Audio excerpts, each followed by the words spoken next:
£189 per person. Research scientists continue to develop new drugs and therapies. The potential benefits that they offer to humankind are phenomenal, but the accompanying prices almost inevitably go up and up. Even before COVID-19, the proportion of national wealth that was spent on healthcare was increasing every year, and every prediction of future trends showed that this challenge was only going to worsen. Although this issue is facing every country on earth, we seem remarkably reluctant to discuss it. Society might in the short term have debates about whether a particular amount of spending is sufficient, but we rarely consider the longer-term perspective. Burying our heads in the sand and ignoring a deepening problem can never be a sensible long-term policy, however tempting it might be. However, the increasing cost of care isn't our only challenge. Of the diseases that posed the greatest threat to the average family just a few decades ago, many have now been eradicated. Life expectancies also increased since then, yet people are as anxious about their health as ever, and there's been no let-up in demand for the medical profession, particularly for reassurance.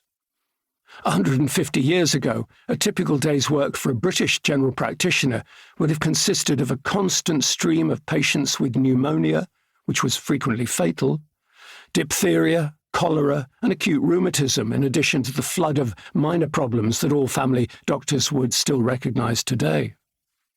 Today's GPs might look at that workload from a previous age and notice that almost all these illnesses have either been wiped out or are now eminently treatable.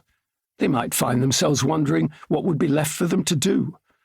But as some challenges have been eliminated, new problems have arisen to take their place. Family doctors today are busier than they've ever been, and this is discounting the impact of the COVID pandemic. So what is going on? Can we foresee a world where healthcare facilities sit unused, while a healthy and happy population has no need for care? All the predictions that envisage perpetually rising expectations and demand prove to be accurate. If they do, is this a sustainable model? And what's driving it? This dilemma is the subject of this book. If we can accept that there will never be enough money to cover every possible eventuality, and it's hard to imagine there ever could be, how should society make choices?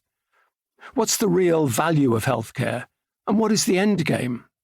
Disease and infirmity will never disappear completely, so we need to ask ourselves whether we're using the available funds in the best possible way.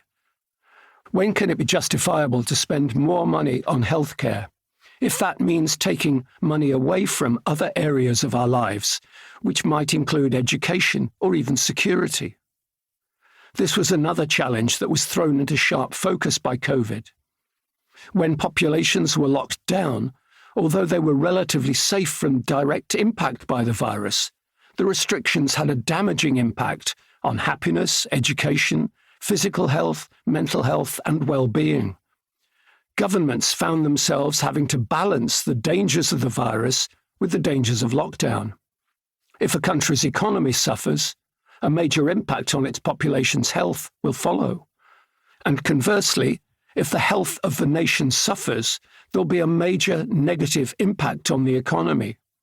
So how can we decide where our priorities should lie? The problem is a global one. And in the long term, simply increasing healthcare spending is unlikely to be the sole solution.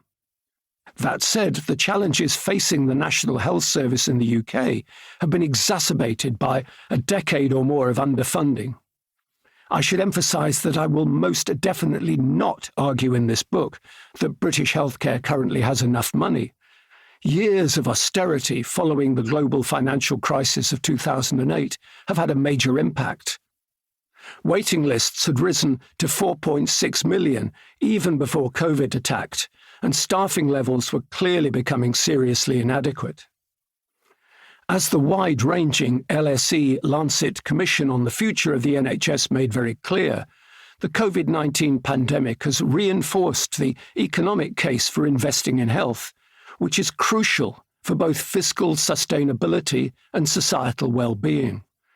The Commission estimated that in order to implement its funding recommendations, total expenditure on the NHS would need to increase